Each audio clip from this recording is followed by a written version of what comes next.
Our world today is in desperate need for reformation. In fact, it's in desperate need for a revival. You know, George Whitefield once said, "The Christian world is in a dead sleep. Nothing but a loud voice can awaken them out of it." Wake up, church! Psalms 144:1, "Blessed be the Lord my rock, who trains my hands for war and my fingers for battle." You know what? I have a call for you. It's a call to action. See, in my career as a personal trainer, I demand action from my clients. Action is the only way to get them results. Action is the only way to help them achieve their goals. So let me ask you, what kind of action are you taking? You see, I'm talking about the kind of action like weight training that irritates a muscle to cause growth. Are you irritating the world enough to cause growth? That's the kind of action I'm talking about. We as a church, the church is not a building. The church is a breathing organism. It's the body of Christ. You see, a physical body will get sick and eventually die when deprived of exercise and activity. The same is true with the body of Christ. We must have an active faith. You know, the Bible tells us to be strong and courageous 15 times. I guess it's that important. You see, I spent the 30 years of my career as a personal fitness trainer. My job was to take unconditioned, out of shape, lazy people and give them some bad news.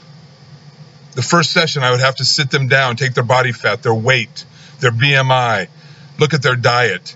And I have to look them in the eye and tell them, if you continue living like you are right now, you're going to die an ugly, painful, soon death.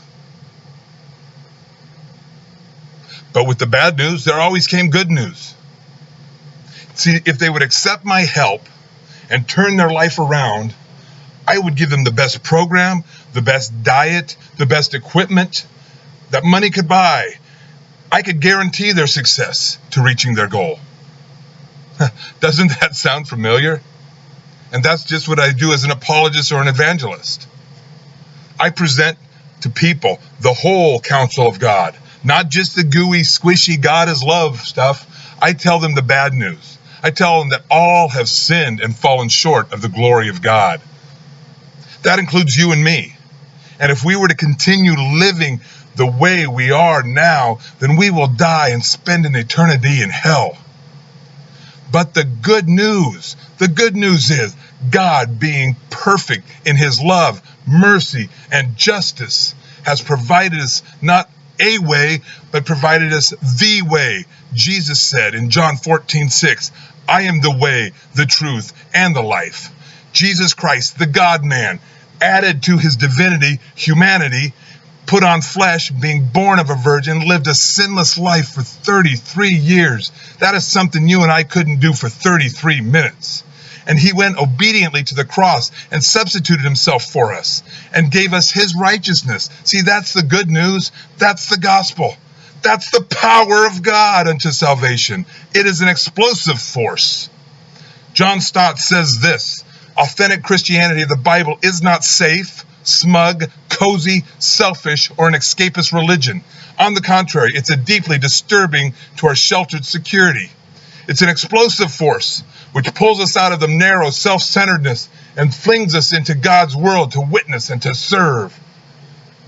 You see, in the gym, I can help you get a healthy heart, but with Christ, you get a brand new heart. He makes you a new creation.